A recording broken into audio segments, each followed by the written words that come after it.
Are we up? We are live. Hey guys, it's Saira here. I'll give a couple minutes to join in. But today we're talking to Jenny Melrose. You've probably heard of her. I've heard of her for ages and ages. Jenny's been around. She's been a blogger for a long time. And she has a few different courses that she offers. And I finally bit the bullet and jumped in a couple of months ago, I think in January, and signed up for one of her courses. And it's been amazing. Jenny and I talk every week. That's an option as one of her courses, which I didn't realize. That was a total surprise to me. So I can get in her calendar every week, and I call her my coach. She will talk about whatever I need specific help with and encourage me, share her experiences with me. And so it's been fantastic. And I know so many of you are going to benefit from talking to Jenny today, from hearing from Jenny for today. And you can leave a comment. I'm going to be checking the comments, and I'll read the questions to Jenny. So, take advantage of this time. Pick her brain. She knows what she's doing, and she's going to have a lot of great tips for you today. Thank you so much. Thank you so much for having me. I am so excited to talk to your audience. As you guys are coming in, if you could just leave in the comments what niche you kind of fall into. I am a former teacher, so I have a tendency to kind of give a lot of examples. And if I know what niche you're in, it's a little bit easier for me to kind of try to make sure that I fall into that. Those niches when I'm giving examples of like how we can go about pitching brands ourselves. So we're going to really dive into this. I am going to do some sharing of my screen. I am going to tell you that if you are here with me live, stay until the end because I will have a bonus to offer for everyone that's here with us live. And if you're watching the replay, you're not going to be left out, I promise. There is a bonus that will be there for 48 hours for anyone that watches the replay. So stick with us, put us in the comments, your niche and the name of your site, and we were going to dive kind of right into this. You're going to notice too, I am formerly from New York, so I have a tendency to talk really fast. So if I get going and you're like, wait a second, what did she say? Just put it in the comments and Saira's going to yell at me. So what I'm going to do right now is I'm actually going to share my screen and go right here. Okay, go away. Can you see my screen okay? Yes, I see it. Perfect. Okay, so you guys are here for the masterclass, Working with Brands. It's the mistakes to avoid today to land contracts with brands you love tomorrow. So you're in the right place. If you're looking to boost your sponsor post income, you've pitched brands before and heard crickets. We've all been there. You haven't worked with brands yet, but you want to. And it doesn't matter if you've never pitched before or you do it all the time. We are going to have something to help you. So here's just a brief introduction about myself.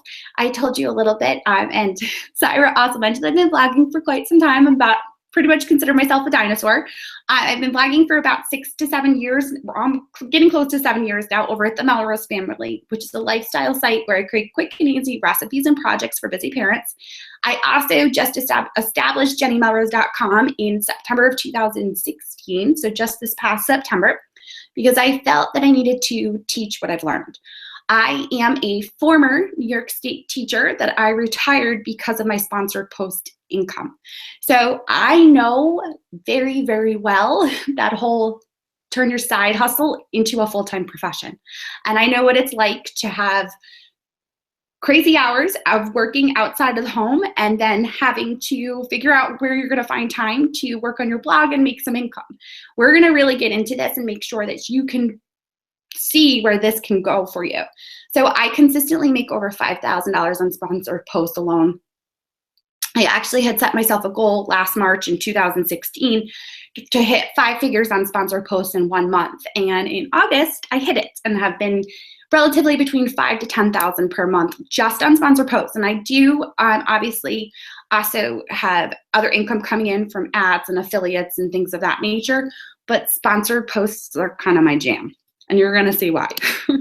So this is my branding. If you've seen me out there, I'm most well known for the Melrose Family because it's been around the longest, but JennyMelrose.com is also up and coming, I guess you would kind of say. And this is my 3rd launch of my Working with Brands e-course, which is what I am most well known for.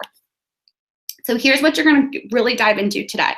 You're going to find a very specific way to reach out to brands without having to work with networks that act like middlemen. Now, let me just say this. I am not going to tell you don't work with networks, but I am going to teach you another way to be able to get sponsored posts without having to go through them. You're also going to learn the 3 critical steps you must take to ensure you hear back from a brand. The answer to the most common question I get, which is, how do I find the right person to send my pitch to? The 9 most critical mistakes made when working with brands and how to avoid them. Now, I'm not just going to tell you the mistakes. I'm going to give you the solutions, and I'm going to give you hard examples of how you can actually overcome those mistakes. And I'm also going to give you the new way of pitching brands.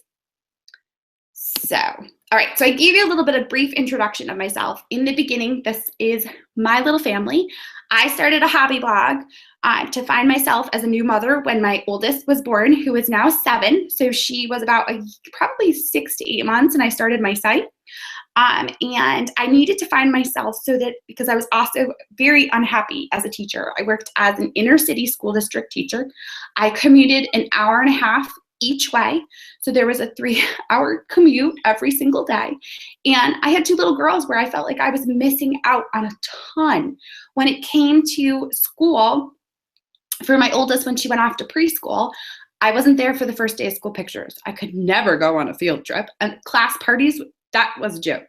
Because let's face it, I was a teacher. There was no way I was going to be able to miss school in order to go to my daughter's school.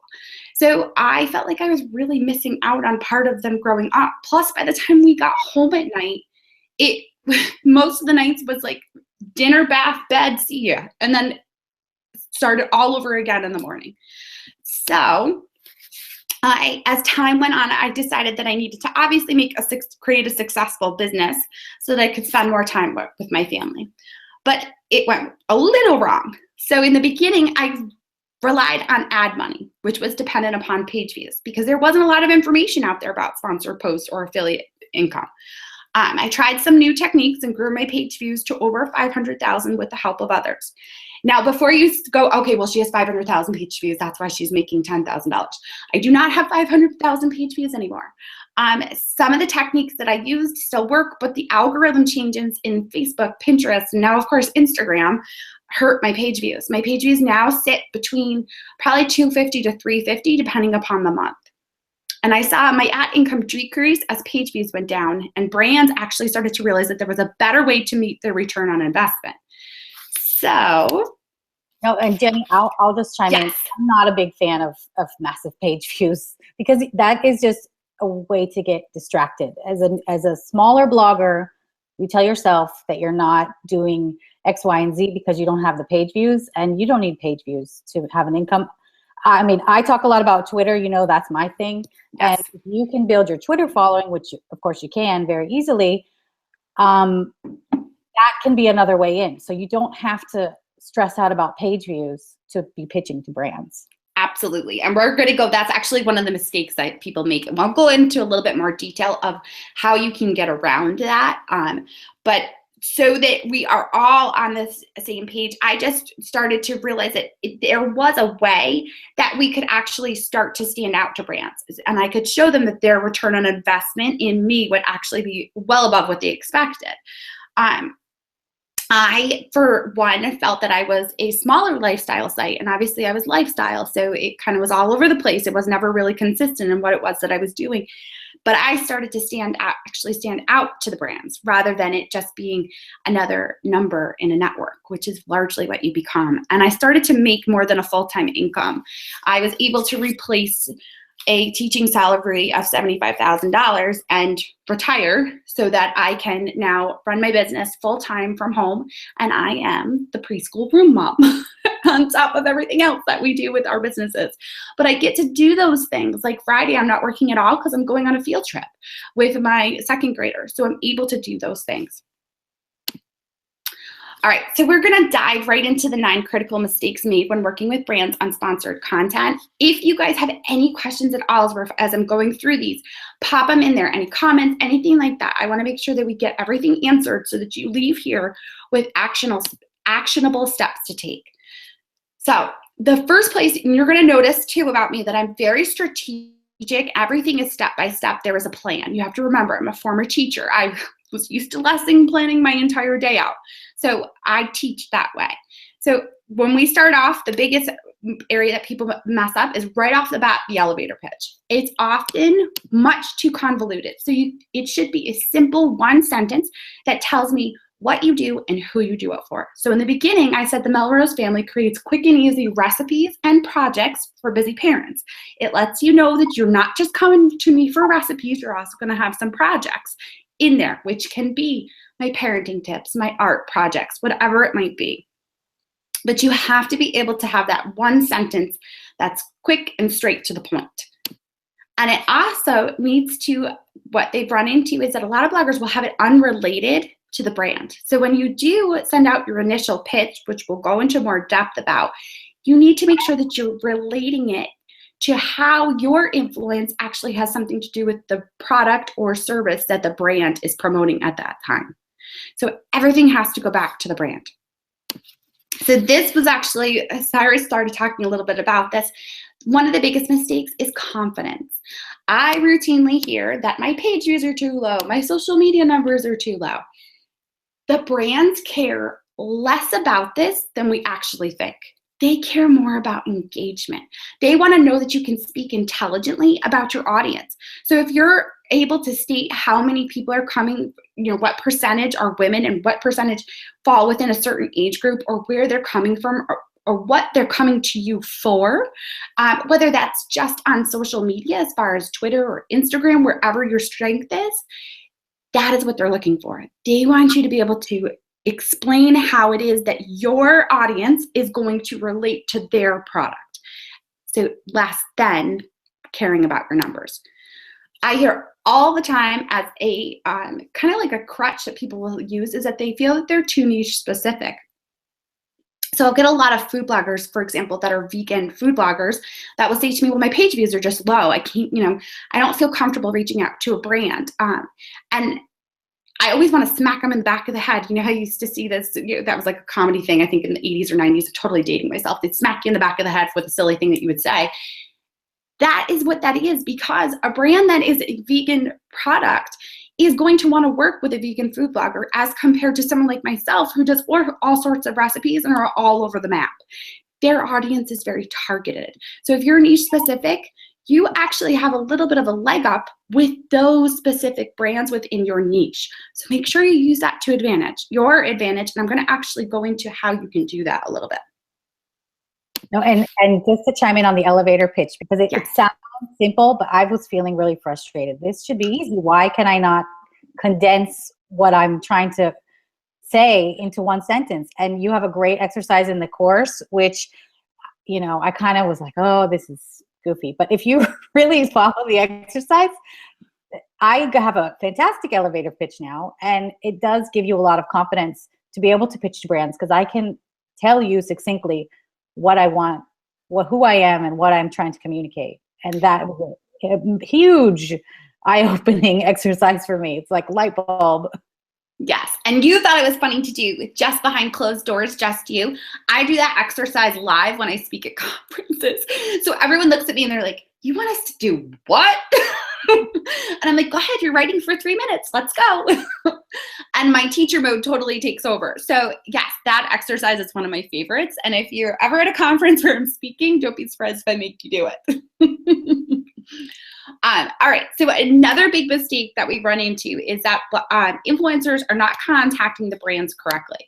So they're primarily relying on networks, which again, I'm not going to tell you don't use the networks, but here's the thing. The networks are starting to, what I am seeing and what others are seeing is that it's starting to become that there's less and less campaigns through networks. And I believe that that's largely because there's PR companies that are now running those campaigns and they're going directly to the bloggers because they can get from those influencers what it is that they need. Whereas when you go through a network, you're told to do one Facebook post, one tweet, one Instagram post, and one pin. You can't bring in any of these extras that you have. So for example, maybe you're on Facebook Live doing a video once a week. You could pitch that to a brand and they're going to eat that up. One of the things I know with Saira, when she came to me and we were doing one of our consults, and she told me her Twitter following and she told me all about how she loves Twitter and all this. And I'm like, you need to start pitching Twitter parties, girl. Like this would be amazing for you. You start to pitch to your strengths. So now, again, we're going to go a little bit more into that as we go further along. But in order to contact the brands outside of networks, you need to be able to find an email address for them. So I'm going to walk you very quickly, and it goes further into detail in my course, Working with Brands, how to do this. But if you go to the website for the brand, you're going to go to the top, or even down on the footer, sometimes you can find it. But you're looking for something that says press releases or media. Now, once you click on that, a press release should pop up, and it's going to talk about like a new product that's up and coming. Pay attention to what that product is, and then scroll down to the bottom and check to see what the email address is. Because what they do is they put their name on, they sign it, and then at the bottom, they'll have their email address. That's who you want to send your email, your initial pitch email to. Now, what we also run into is they don't always like to make it easy for you. So sometimes you can't find it on their website. So what I actually teach in my course, which I know Saira loved, because I teach to go to Twitter. You put out a tweet and you just tag the brand and don't put any links attached to it. You're just trying to get their attention. And then you make sure that that gets retweeted, whether you put it into a retweet thread or wherever it is that you can get more attraction on that one single tweet. And then what happens is they end up following you, because of course they're looking at it going, who is this random person putting out a tweet and getting 60 retweets on just a random tweet? Once they follow you, you then direct message them. And all you're asking for is the email address to the person on their team that works on blogger or influencer campaigns. That's it. Don't try to pitch them. Don't try to go into, can we chat?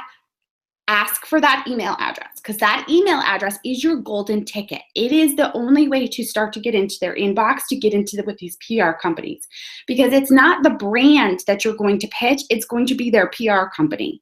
And if you do a good job, we're going to talk more, but if you do a good job, what ends up happening is those PR firms normally oversee lots of different brands. So it gets you in the door and working towards long-term contracts. Okay, so the initial pitch is very specific, especially the way that I teach it. Biggest mistake is that a lot of people will give all that in the kitchen sink. When you pitch someone initially, you are not going into such great detail. Let's say, for example, you pitched a flour company and they have gluten-free flour, and you decide that you're going to pitch them and you tell them, I'm going to make this gluten-free apple pie with your gluten-free flour. That's my grandmother's award-winning recipe from the 1960s, and it has all these ingredients, and you list the ingredients. That is the fastest way to not hear back from the brand. Because if it's not what they're thinking, they're not going to want to have anything to do with you. So they're just going to leave it, or you'll hear back and you get a no. When you do an initial pitch, you want to keep it broad. So when you're doing your initial pitch, you're pitching 3 to 6 months in advance, just like you would on Pinterest. Once you can pin it to Pinterest. So if right now we're looking at, you are not doing Mother's Day, you are not doing Father's Day, you're thinking 4th of July, and possibly even if you are an organizer or you have things that relate to back to school, you're pitching back to school right now. I know that seems crazy, but it's what you need to be doing, because this is a process. It can take a little bit. So if I were to pitch that gluten-free flour company, I would be pitching stating, I'd love to create a fall dessert using your gluten-free flour. It keeps it broad. It lets them know what direction I'd want to go without giving them the specifics. So you want to make sure that you're keeping it broad when you do that. You also want to make sure that you make it focused. So before, when I was talking about those press releases, I said pay attention to what they're promoting, what products are up and coming, and they are putting some money or promotion behind. I'm telling you to do that because you want to pitch for those products. That's what you should be talking about in your initial pitch. You always want to bring it back to the brand. So when you're doing this, your focus should be on their promotions. Check Twitter, go to Facebook. What are they promoting? Look at those press releases when you're finding an email address. If they're talking about a new product that comes out in August, that's what you should be pitching. So make sure that you're focusing on the brand and also keeping it broad when you're doing your initial pitch. Now, the other thing I should have included on here with an image, but I didn't, is that I give a very specific call to action. So when you create your initial pitch, you have your final sentence that you're going to ask is, I'd love to send you my media kit and a proposal for your review. That's it. You're not asking to get on the phone. You're not asking to chat. You're not asking anything else. Media kit and a proposal for your review. Now, I'm going to go a little bit more into the proposal piece, but I highly recommend not sending over the media kit, because what they will say is, sure, send me the media kit. They're not going to ask for the proposal necessarily, because a lot of brands assume that you put your rates on your media kit. I do not recommend that. I recommend having a proposal. So the reason that I recommend the proposal is because you're able to adjust your rate according to who you're pitching, what you're going to be doing for them, and you can make it specific to them and their needs. So you also want to make sure that it is professionally represented. A lot of times people will pitch, they'll send out that initial pitch, and then they'll send their proposal in an email in just email form. You want it to be a one-page PDF where you state in there, broad terms again, what you're going to create for them, but then specific tactics of what you're going to complete in order for that proposal. So a pinnable image, 3 Facebook posts, 2 tweets, 1 Instagram post, and you're going to do a bonus that is an out-of-the-box bonus that will be able to make it so that you're not underpricing yourself. So with that out-of-the-box bonus, you might, Saira, is my perfect example, because for her, she should be recommending that she's going to do a Twitter party. It gives you the ability to adjust your price. So if they come back to you and they tell you, we don't have a budget for that right now, you can turn around and say, okay, well, I can take that bonus out, the Twitter party, and this is what the rate would be. It gives you the ability to negotiate, which is huge. Now, with underpricing, there's a website that you can actually use to kind of give a baseline of where you should probably be charging. And I know a lot of people don't like to talk about money. I am not like that. I am very open. In my Working with Brands course, you get my proposals. And because I'm a lifestyle blogger, you get proposals for all different places. So I have things in there for food, for cleaning, for parenting, whatever it might be. And I'm very specific about my price. My price is in my proposals so that you're able to see what I'm offering and what I'm going to charge for that. But you can go to socialbluebook.com. You'll be able to put in your Google Analytics and your social media platforms, and it's going to spit you out an estimate of what you should be charging, and it's going to give you a range. To it's an estimate. If you've been blogging like myself for 900 years, you can obviously probably charge a little bit more if it's saying to charge a little less. You have the experience. If you've been blogging for less amount of time and it spits you out a rate and you're like, ooh, that feels a little high right now, I haven't worked with any brands yet, go a little lower, not much lower, because we still want to be able to have room to negotiate. Okay. Well, one thing I was going to say, Jenny, and please. No, please. I try to take a breath. There's so much great information here, and I don't want to take away from that. But one thing that you kind of sped through, which is, I think, really important, which is a lot of what we hear and what we do wrong, and we can benefit from your experience. Is a lot of people, the way I thought you were supposed to do it was send the media kit right out of the gate. Like, oh, I have a contact, send them my media kit. And I even asked you point blank, like some, other people are telling me I need to send the media kit. And you say, do not send your media kit in your initial email. And I think that kind of thing is really based on your experience. You're just trying to make it easy to get a reply back, get an engagement from this brand. So you're doing everything you can to kind of little by little encourage them to connect with you rather than turning them off right away because you're not exactly what they thought they were looking for. Yes. It's like that carrot that you're holding out on them. Like you're saying, I have a media kit, but I'm not going to show it to you. When people always want things that they can't have. So they'll say, when they see that call to action in there, they'll then reply back and say, yep, send over your media kit. And a lot of them, like I said, expect to have prices. And no matter if they tell me they just want my media kit, or because that's normally the reply I get back. Sure, send over your media kit. I send a proposal as well because they're not expecting it. And when they get that proposal from me, that's a one-page PDF that's laid out perfectly and looks pretty and is very specific about what I'm going to do for them, it normally makes a huge difference. So, but with your proposals, again, like you have to make sure that you are playing to your strengths. And that's where we talk about a little bit giving yourself some room to price a little bit higher because you can throw in something like a Twitter party where you're obviously going to pay charge more than what you would charge for just a post and some social shares. Same thing if you do video, if you do tasty style videos, or if you do Facebook Live, throw that in as like an extra bonus where it also gives you the room to pull it out to negotiate the price to something that you're still comfortable.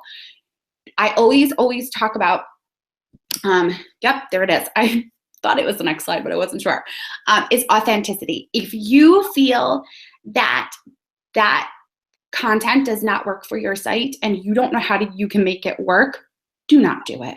I don't care how much money they are offering you. It's not going to be worth it in the end because you're going to end up alienating your audience. It's going to do terrible. It'll fall on its face and they will not want to work with you again. And these PR companies, they talk. So that if there's one person and you do a terrible job on a campaign, it ends up getting passed around. So take campaigns that you can make work for your audience. You have to know the difference between a review and a sponsored post. A review is meant for a review blog.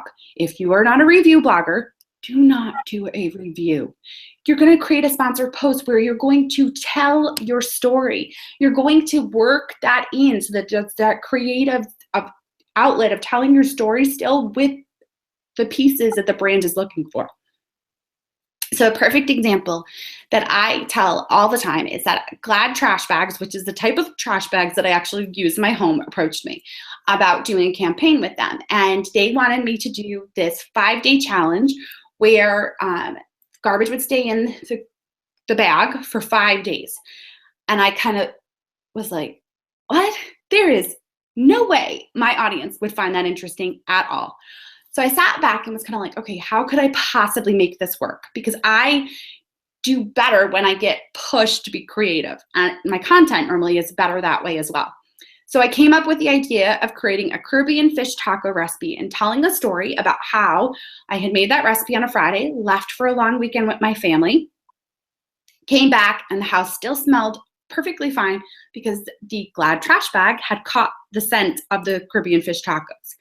I went to the brand before doing this, of course, and kind of ran this by them, and they loved it, especially after they saw the image, because I was giving my audience the story that they're used to as well as the recipe. They got this gorgeous Caribbean fish taco recipe that was easy to pin to Pinterest, and Glad still got their story in there about how the trash bags can last 5 days and keep everything smelling fresh and clean and wonderful. So make sure that you're also giving your audience a solution with your sponsored posts. You want to be solving a problem or a pain point.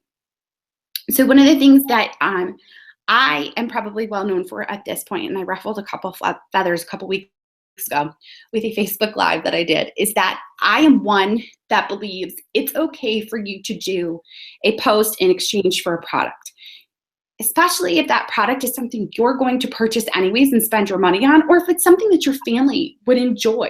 There is absolutely nothing wrong with that. So a lot of times when we get things in exchange for a product, it can be difficult to work it in. So the example that I give is we were to the point where we were transitioning my little one from a day bed into a big girl bed. We needed a mattress, and a mattress company actually approached me. It's a $1,000 mattress, nicer mattress than what I have in my own room. But I needed to come up with a way that I wasn't just obviously giving a review of a mattress because my audience would have hated it. So I solved a problem or a pain point. The title of the post is How to Transition a Toddler from a Day Bed into a Big Girl Bed. And it has done tremendously well. I still to this day get comments on it, questions asking, well, what about this? And how did this work? Because one of the ways in which I transitioned was that mattress. But there were other ways that I also helped her. And that worked perfectly. And that's what my audience will relate to. So they see, obviously, the mattress. They'll check out the mattress, see if it's in their price range or something they're looking for. And they'll also take the other tips that were offered in the post. So always try to make sure that you are going back to the mindset of your audience and putting it in their perspective. Is it something they would see value in? I love that, Jenny. We have one question here from Justine. Yes, perfect. Justine says, what if I'm not a mom? Can I still do this? Oh my goodness, yes, girl, for sure. Because, I mean, what is her niche? Did she say what her niche is? She didn't. She did. Okay. So let's say, for example, she's an organizing blogger and it doesn't relate anything to kids. There are still tons of organizing products that you could be using in your home. You could be a home decor blogger, and there could be the way that I teach it is I have you do a kind of like search through your house for all the different products that you use. Those products that you use, if there's a way that you can tell a story that fits for your niche that you use on your site, then those are products that you can pitch. As long as it falls within your niche of what your audience would expect, then yes, you can absolutely, it doesn't matter if you don't have kids or not at all. I love that exercise about figuring out what to pitch. That's so smart. You're so clever. Like when you hear things that are really smart, you're like, why is that so obvious? Why did I not think of that? And it's a fantastic exercise. You've got the worksheet there. It's really good. So we got one more question from Heather. She says, are brands okay with you making sponsored posts not all about them? Yes, they actually often will prefer it because they know most of them, there are some obviously that don't understand this, and you have to try to, what I've learned is that I try to educate them. If I can't educate them and they still want me to do this review, I will tell them, nope, sorry, this isn't going to work out. I need to walk away from this. But most brands understand the value that you need to be able to bring to your audience. And it's not a matter of that they necessarily want the click-throughs.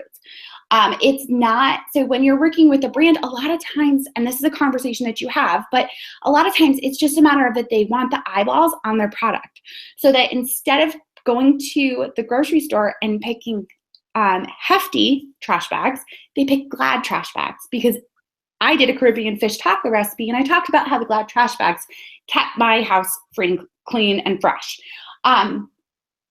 It gets them in their mind. They don't care if they don't necessarily click through, because what they're hoping is that the influence that you have will urge them or push them or promote them to purchase the product that they're promoting.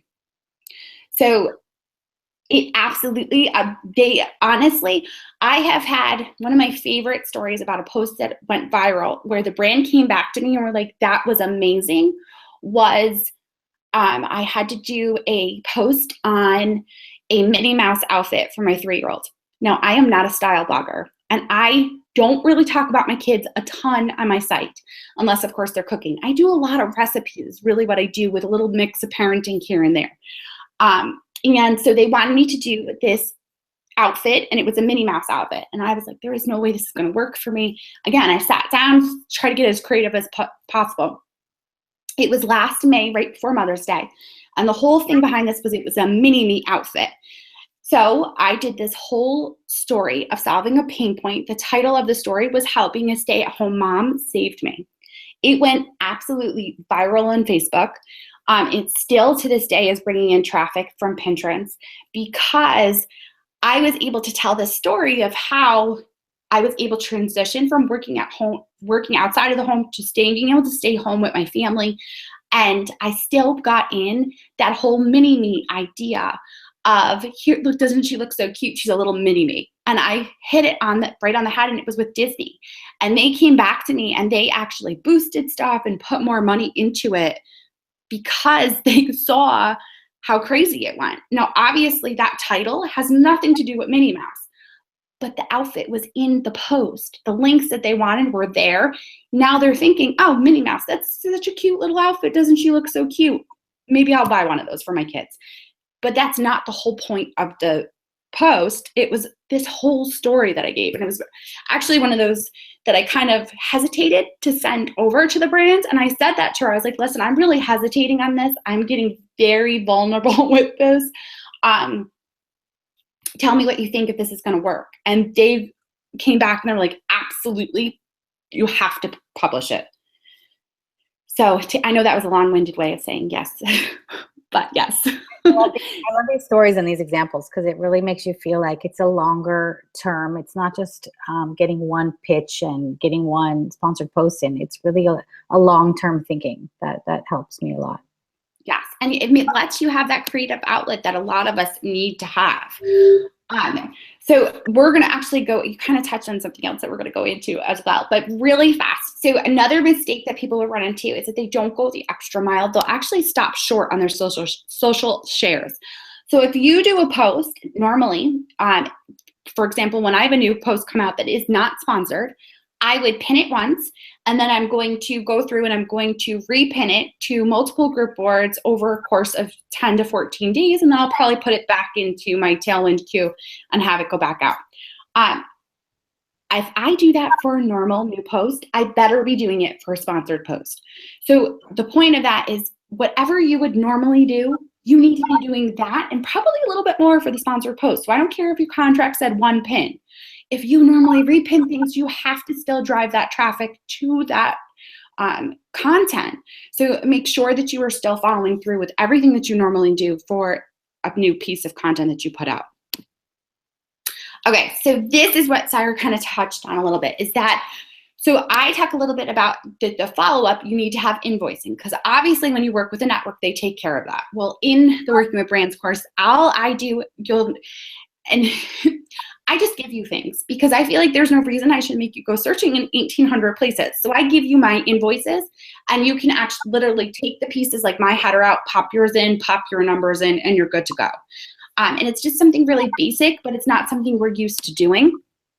We also make sure that we give them their social media impressions. So we're not just giving the brand the links that you've done for social. You're going to actually get the stats. All of the social media platforms give you that information. You can go to Facebook, Twitter, wherever it might be, and you can figure out by clicking on normally a button how many impressions, what the reach was, how many shares, whatever it is. And you're going to report back, and I give you a document to put it into, and you send that over to the brand.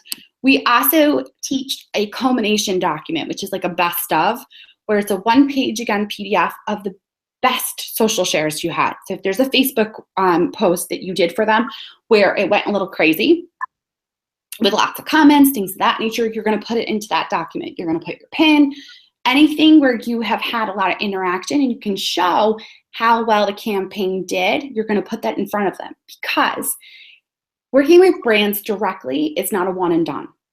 With networks, it normally is. But with working with brands, you get the opportunity to now re-pitch them.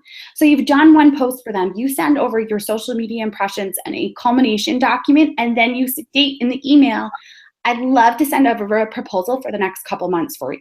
And now you're not pitching one post, you're pitching multiple. And that's honestly why, for me, my calendar is filled 2 to 3 months in advance, because I'm not just pitching one. Yes, I'll try for especially if it's the first time working with them, I'll do that one post, but then I'm following up for multiple so that it's filled in. I love this because I feel like we were talking earlier, I feel like it gives you so much control back, because yes, I used to be very passive about waiting for the networks to contact me, and you just don't know. One month they might have a couple things lined up for you, and then you don't hear anything for a few months. So it's impossible to predict what your income is going to be, and especially if you're looking at blogging as your job, you need some kind of stability in your income. So with this approach, you know that if you can reach out to a certain number of brands, and then you have a certain number that you can talk to more regularly, you can start to predict. Like you said, your calendar is booked up months in advance. So that kind of control is really vital to making this a career. It changes the way that you do things. So to go along with that, just remember that this is not just theory. This is exactly what I do to consistently earn $5,000 to $10,000 in sponsored posts per month. And like someone said to me yesterday, I was on another webinar with someone, and they were like, "You're not a shiny snowflake, Jenny. You're not like a genius or anything like that." And I'm like, no. I just put my head down and I hustle. And from what Saira has told me about her audience, that is exactly who you are. So this is a proven step-by-step process that can get you to do that. So it's really, honestly, it comes down to, this is about money. We want to be able to bring money in for our families, to be able to possibly walk away from that outside of the home job that we have, so that we can be home and have the freedom to decide when we're going to work and when we're going to spend time with our families. The other thing you have to remember, that this gives you the opportunity to get rid of stress. I know with me and my family, it was always, well, what are you doing over there? Are you blogging? was my husband's thing. And I was always like, yeah, I'm blogging, okay? But I'm gonna show you when there's a paycheck and then you can just shut your pie hole. And that's exactly what ended up happening with us, is that there was money coming in. He would kill me for saying this, but I now make more money than my husband does. And he has been with the same company, and it's a very large company for quite some time. So you're not the, you know how many women I've met who seriously take blogging seriously, and they make either more or they support their husband quitting his job. So it's not even just like I quit my job. It's like I quit my job and then he quit his job. It's mind blowing the opportunities that blogging brings, and this approach that you've got is one of those opportunities that it's like light bulb. Yes, because what it provides that consistency. It's just, I don't know about anybody else, but I am one of those type of people that if I don't know what my day is going to look like and I don't have it scheduled, it drives me crazy. With being able to do it this way, with the process of working with brands, you, like I said, you have that calendar that's full. There is that consistency of knowing what money is coming in when. There's that no more, my worst. This is the time of month where I used to cringe because my husband would always say to me, so what's coming in next month? And I would be like, I don't know. But now it's not like that anymore. Like I can look and I can see, okay, there was this many sponsored posts and there's this much money coming in.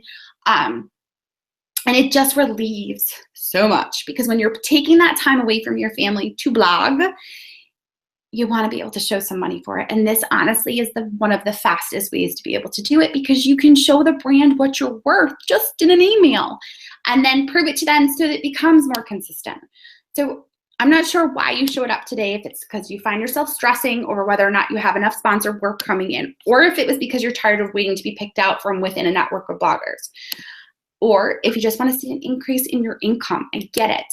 I hope you really get this one thing. Going on my journey and discovering with much trial and error that working with brands on sponsored content was how I needed to make a full-time income really changed the way that I do things. It's something that you can do. It is a process. You can, in a very short period of time, be in the same situation. So the obvious question becomes, how do I apply all this, right? Well, honestly, you have a choice. You can do it slow, using trial and error and some of what I've taught you today, or you can do it quickly using my full six-step process. So working with brands e-course. Now, before I go into the course, I want to let you know, because I did tell you if you stayed with me live, you would get a bonus. So if you decide to purchase the Working with Brands e-course, there is a button right there that says buy now. It'll take you to the sales page. You'll be able to purchase. If you decide to purchase before we are off air, I'm throwing in a 30-minute one-on-one consult, which for me is normally a $200 consulting fee. So that is on top of everything else that you will get with the course. And your 48-hour bonus, if you're watching the replay, I promise it's in your email. Check your email. Okay, so it is designed to give you the entire process, everything you need to get in order to work with brands. It's absolutely the fastest way to get from minimal work to doubling your income. And this was so I told you I started reaching out to brands myself last March of 2016. This is how my income just steadily increased, because as I reached out to them, it became more and more consistent with who I was working with and for how many posts. So what exactly is it? It consists of 7 video modules. Each module consists of 2 to 5 videos, 14 PDFs, multiple ready-to-use spreadsheets, private Facebook group, which Saira can tell you I'm a little crazy about. Like if I get tagged, I'm normally in there within like 5 minutes. But of course, if I'm in a webinar, I'm a little bit later, but I'm normally in there right away. Plus you get bonuses. There honestly really isn't anything left out. So just a quick breakdown of the modules. 1 and 2 really go into the beginning to making you feel comfortable with the idea of pitching the brand. It creates that elevator pitch and understand the difference between a review and a sponsored post. Module 3 is about pitching the brand, so you receive a reply back. Module 4 is about perfect proposals. This is my favorite module because I just feel like there's so much meat in this module. It's just very thick with information. A lot of PDFs that you can download and make yours. You also goes into the elements of the media kit, creating a proposal with specific elements in place, using that out-of-the-box bonus that we talked about a little bit before about how to increase your value as well as your price, and then understanding pricing so that you never undervalue yourself again. Module 5 is about the actual creation of the sponsored post. so that it does well, understand the essential elements necessary, FTC guidelines, no follow links, things of that nature, creating authentic sponsored posts that become your most popular posts. And then I also go into how to skyrocket your impressions with social media and mastermind groups, because obviously that is part of the way that I was able to increase my page views. So I cover that as well. And then module 6 is about the follow-up, creating the invoicing and tracking system, and then creating that culmination document so that you can then pitch them for long-term contracts. Okay, so I'm sure you're wondering how much will it cost you, right? This cost me thousands of dollars and hours because I toiled through learning these specific steps. I had one student in my first launch that made the cost of the course back after 1 week of applying the skills and landing sponsored content. Now, you obviously do have to do the work. So if you're not someone that's looking to do the work, I would not recommend the course to you.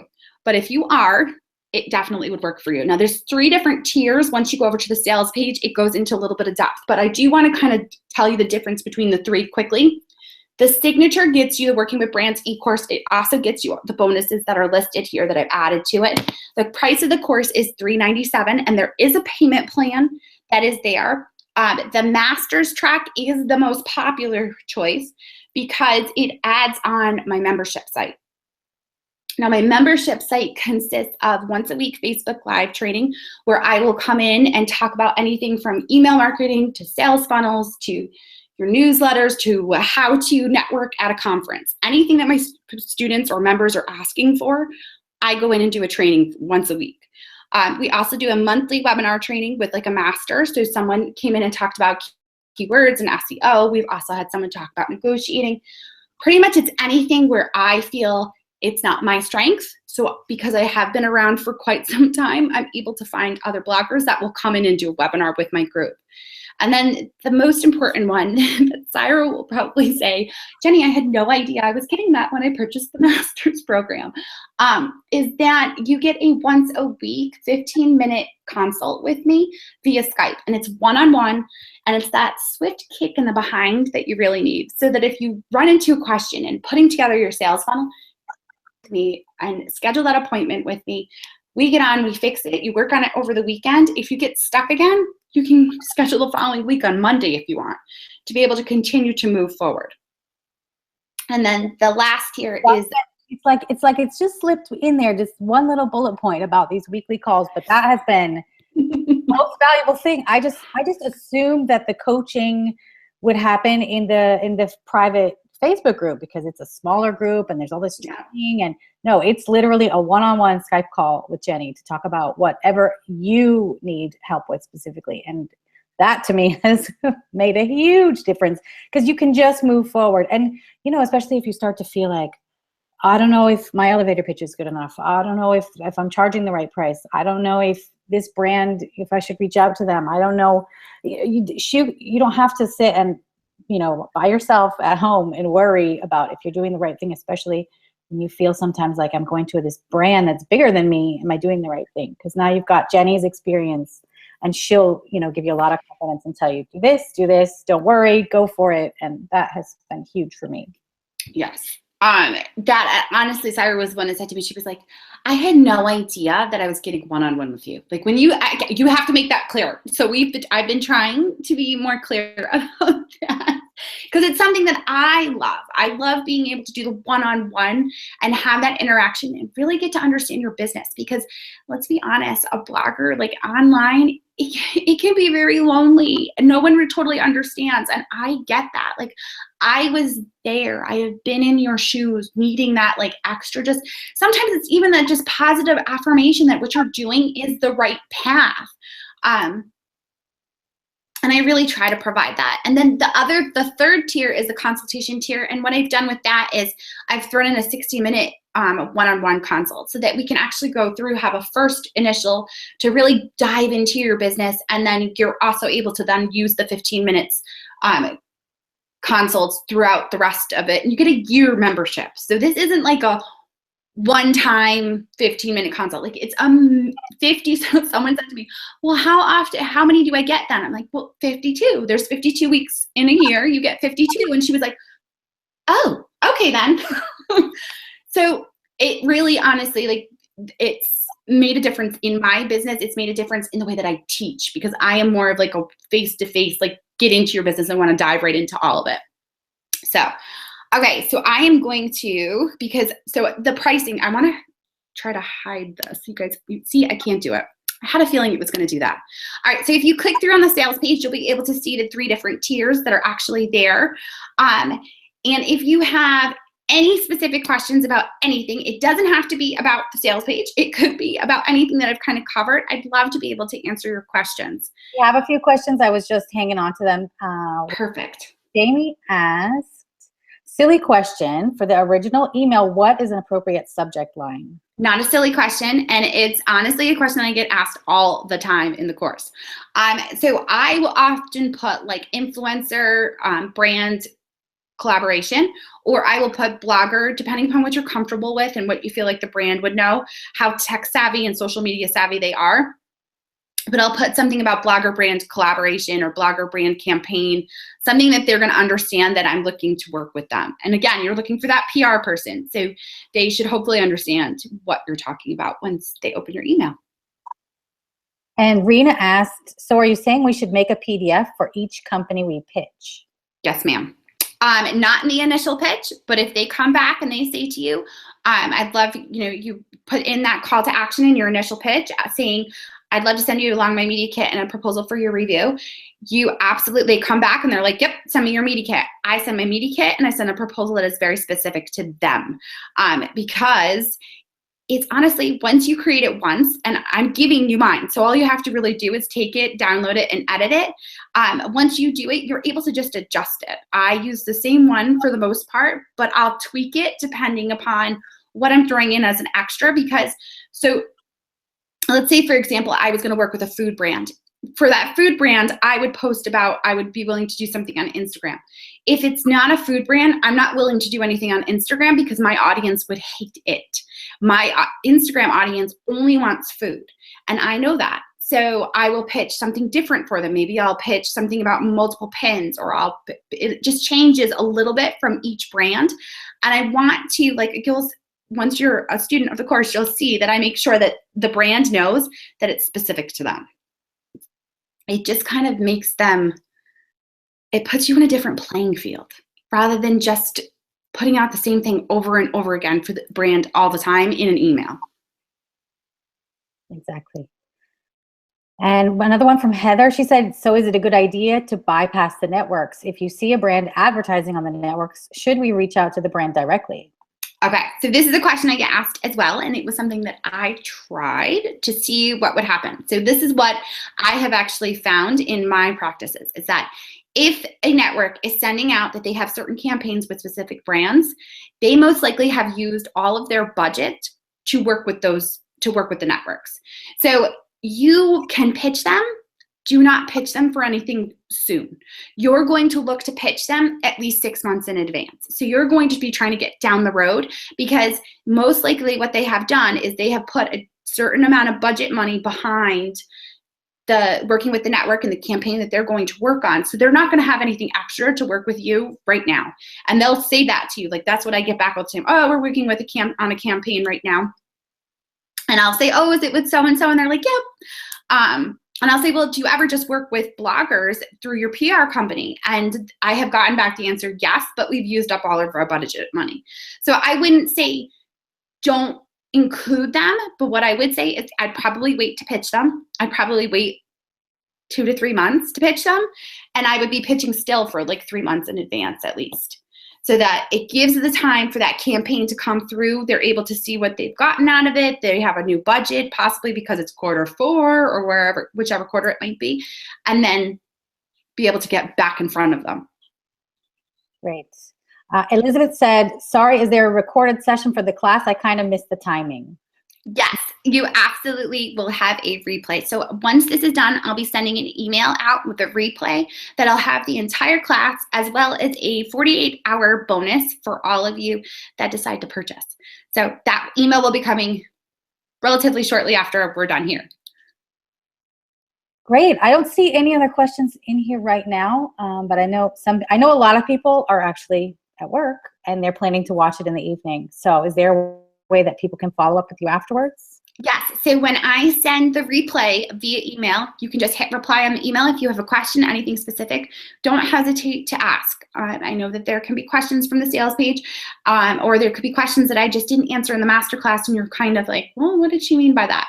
So just hit reply on the email that I send to you with the replay, and I'm happy to answer any questions that you all have.